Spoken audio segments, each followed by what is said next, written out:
Hello friends, कैसे हैं सभी लोग। तो एसआर रीजन का जो हमारा फेज 8 का रिजल्ट है, स्क्रूटनी रिजल्ट, वो आ चुका है कुछ और पोस्ट का। बाकी हर एक पोस्ट का किसी भी रीजन का अपडेट आता है, मैं तुरंत आप लोगों को अवेलेबल करा देता हूँ। तो अगर आप इस चैनल पर नए हैं तो चैनल को सब्सक्राइब कर लो। जो अपडेट कोई नहीं देता वो मैं आपको प्रोवाइड करा रहा हूँ हर पोस्ट के लिए, बिल्कुल डिटेल। तो गाइज यहाँ देखो, कुछ कैंडिडेट्स को रिजेक्ट किया गया। फिलहाल हम बात कर रहे हैं SR 10420। ओबीसी कैटेगरी की एक ही वैकेंसी थी। मास्टर डिग्री चाहिए थी जूलॉजी और फिशरी, जो साइंस है, इंडस्ट्रियल फिशरीज फ्रॉम, ठीक है, या फिर पोस्ट ग्रेजुएट डिप्लोमा चाहिए था। ये रिक्वायरमेंट थी और कम से कम 1 साल का एक्सपीरियंस था। ठीक, तो पहली चीज, या फिर आपके पास कोई बैचलर डिग्री है साइंस, नॉटिकल साइंस में, और इस पे आपको 3 साल का एक्सपीरियंस है। तो ये तो हो गई एलिजिबिलिटी। ये आपकी पोस्ट डिटेल में भी दिया हुआ था। अब देखो जरा कितने लोगों ने भैया अपने डॉक्यूमेंट्स भेजे थे और इन लोगों को रिजेक्ट कर दिया है। इनके पास क्वालिफिकेशन नहीं था। मोस्टली आप देखो कुछ लोगों ने हार्ड कॉपी भेजी नहीं होगी क्योंकि उनके पास एलिजिबिलिटी नहीं थी एजुकेशन क्वालिफिकेशन की। दूसरा क्या है, यहाँ पे देखो, experience gain prior to completion of EQ। मतलब इन्होंने क्या किया, इनके जो क्वालिफिकेशन होने के पहले इनको एक्सपीरियंस मतलब ले लिया था, तो ये इसलिए इनको कंसीडर नहीं किया है। बाकी 16 यहाँ पे लोगों को रिजेक्ट कर दिया गया है। एक ही पोस्ट थी। और अब इसमें क्या है कि 5 सितंबर तक, मान लो अगर आपसे गलती से कोई चीज़ मिस हो गई है, 5 सितंबर तक 5 बजे तक आप इन लोगों को इस मेल आईडी पर रिप्रेजेंटेशन भेज सकते हो। उसमें आपको पोस्ट मेंशन करना है कि आप कब इस पोस्ट के लिए है, या फिर आपके पास कुछ इन एडवर्टेंटली अगर कुछ मिस हो गया तो आप उसमें लिख दीजिएगा अपने बारे में, रोल नंबर वगैरह सब कुछ। ठीक है। अब यहाँ पे आगे इन्होंने क्या बोला है, please note that the candidates who have provisionally qualified in the computer-based examination but have failed to submit hard copies of their applications along with copies of the certificate in support of their age or EQ before stipulated date। ठीक है, 15/6 से पहले जो है जिन्होंने मतलब नहीं भेज पाए हैं, भाई उनको तो अब ये किसी तरीके से कंसीडर नहीं करेंगे। ये इसी पोस्ट के लिए देखो कितने लोगों को सिलेक्ट किया गया है, वही सब दिया है, पोस्ट कोड सेम है। 4 लोगों को यहाँ पर सिलेक्ट किया गया है, एक पोस्ट थी हमारी, ऊपर मैं आपको बता चुका हूँ। ठीक है।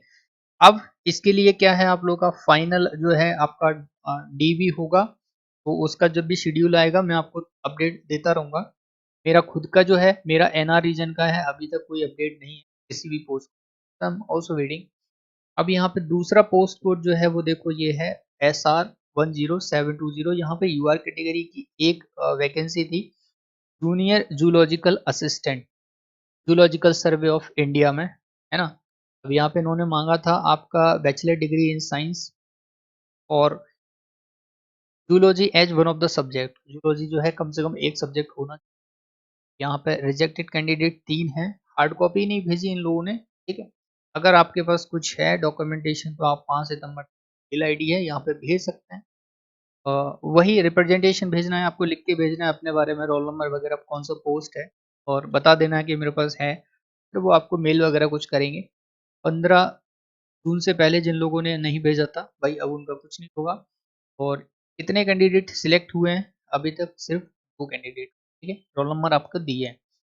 इसके बाद गाइस थोड़ा सा मैं बाहर था इसलिए मैं ये अपडेट नहीं दे पाया। SR 1080 ST कैटेगरी के लिए ये था जूनियर इंजीनियर का। ठीक है। यहाँ पे जो है आप देखिएगा, जो जरूरी मतलब एजुकेशन क्वालिफिकेशन था वो बैचलर डिग्री चाहिए थी साइंस और फिजिक्स में, आपका सब्जेक्ट होना चाहिए, या फिर डिप्लोमा इन इंजीनियरिंग और technology in one the discipline विच, आपका मैकेनिकल हो, ऑटोमोबाइल हो। ठीक है। और आपके पास 1 साल का कम से कम एक्सपीरियंस। तो इतने कैंडिडेट्स को रिजेक्ट किया है, एक ही पोस्ट है। आप देखिए 18 लोगों को रिजेक्ट कर दिया है। यहाँ पे आज ये लास्ट डेट थी, 28/5 बजे तक आपको जो है भेजना था। So I am really very sorry guys, मैं ये अपडेट नहीं दे पाया। ठीक है। बाकी अब यहाँ पे देखो जरा, इसको सिलेक्ट किया गया है, 2 लोगों को यहाँ पर सिलेक्ट किया गया है सेम पोस्ट के लिए। तो ऐसा रीजन में अभी टोटल जो है 6 पोस्ट का रिजल्ट आपके पास मैं अपडेट दे चुका हूँ। और बाकी अभी NR रीजन का जो है सबसे ज़्यादा इंतजार हो रहा है। और भी कई सारे रीजन है, एमपीआर का भी बहुत लोग कमेंट कर रहे थे कब आएगा, ठीक है। ईडब्ल्यूआर का जो है वो भी अभी कमेंट आए थे स्टूडेंट्स के। तो गाइस मैंने खुद ने जो है आरटीआई डाला था ऐसे पूछने के लिए कि कब तक होगा, तो उन्होंने बस मुझे यही बोला है कि आप जो है रेगुलरली चेक करते रहिए वेबसाइट पर, जो भी रीजनल वेबसाइट्स हैं, बाकी कोई उन्होंने अपडेट नहीं दिया है। बट हम एक्सपेक्ट कर सकते हैं, सीजीएल का अभी स्क्रूटनी रिजल्ट चल रहा है, डॉक्यूमेंट वेरिफिकेशन चल रहा है, तो शायद उस वजह से कुछ काम जो है वो स्लो चल रहा है बहुत रीजन का। तो अब आप ये समझ लो कि 15 सितंबर तक आपको हर एक रीजन की पोस्ट की अपडेट कुछ ना कुछ तो आ ही जाएगी, जिनका कुछ नहीं आया उनका आ जाएगा डेफिनेट, ठीक है। सितंबर मंथ में मैक्सिमम पोस्ट का स्क्रूटनी रिजल्ट आ जाएगा, और ये समझ लो अक्टूबर मान के हम चलते हैं लास्ट, तो नवंबर में जो है आपके फाइनल डीवी स्टार्ट हो जाएंगे, ठीक है। नवंबर में आपका फाइनल जो डीवी है हो जाएगा, और उसके 2-3 महीने में वो रिजल्ट दे देते हैं। तो आप ये मान लो कि नया साल जो होगा बहुत सारे लोगों के लिए नौकरी वाला होगा। ओके, और कोई अपडेट होगी तो मैं तुरंत आपको अवेलेबल कराऊंगा। फिलहाल आप बने रहिए हमारे साथ, सब्सक्राइब कीजिए, लाइक कीजिए, शेयर कीजिए।